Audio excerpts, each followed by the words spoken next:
definitely this is a very complicated time. I think this war is not helpful. It is a burden for the economy in Germany, in Europe, and I believe for the whole world.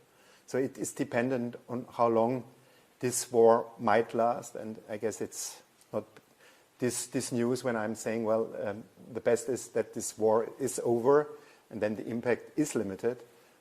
But I guess it is too early to really come to a conclusion where I can say, well, that what we see that is coming from the Middle East, from this war, is something that is not a concern. At the moment, it is a concern.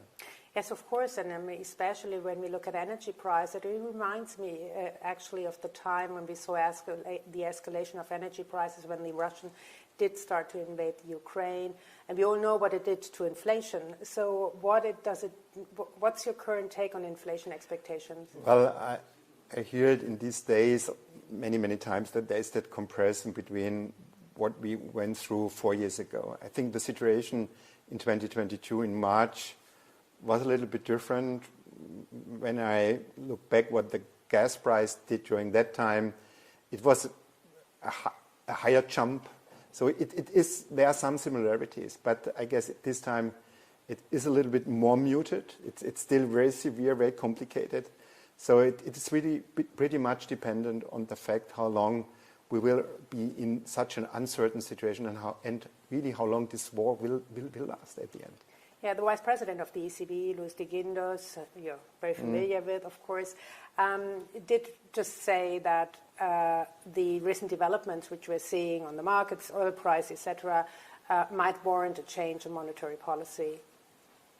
I think at the end we are vigilant, and so we have to take into account what happened and what will happen. So we will come together soon, and then we have to evaluate on all these different developments. And I couldn't agree more what Luis de Guindos said. I think we have to think about scenarios, about how impactful one or the other scenario is, and then we have to come to a conclusion. What does that mean for monetary policy? Let's look at the role of the ECB and also the role of the euro. We've been talking about that the euro might actually gain a more prominent role internationally. So what do you have in mind to actually push that? Because for now it only seems like lip service. Well, this is not my interpretation. Over the last 25 years, the euro became an important reserve currency.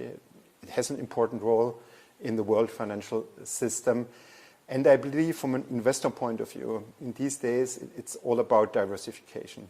And so the euro itself can be very helpful in this regard, that some investors might come to the conclusion that maybe the euro is attractive in a way to have a better diversified portfolio. So I believe it's about reducing fragmentation in Europe, so making Europe more attractive, bringing more capital to Europe. I'm talking here about the savings and investment union. Is it the banking union? There's a lot we can do to make Europe and the euro even more attractive. But we are on a good path here. The Bundesbank, of course, did present its annual report, and what it shows, of course, is a very big loss, but that was widely expected. But I want to talk about gold with you, because clearly gold is more or less a buffer, because you own such a lot of gold. So what are your expectations here? Well, I think we are the second largest gold holder, so gold is an important asset for us. In a way, it gives many a kind of, let me say, understanding that we are a central bank, we are a very reliable institution. You can trust us, and our gold holdings, the gold asset itself, creates trust. And trust is important for countries, important what we do in terms of monetary policy, how we conduct monetary policy. But as always, over the decades, I will not give any outlook. What does that mean for the gold price itself? So it is like it is, and this is the reality for the Bundesbank over the last 70 years. Yeah. Well, last word on Germany and the German economic outlook, because people were so optimistic about at the beginning of the year that this will be the year when growth is coming back. Now with the war in Iran, that picture might change. So what's the outlook? I think the growth outlook is dependent on how long the war will last. So you mentioned it.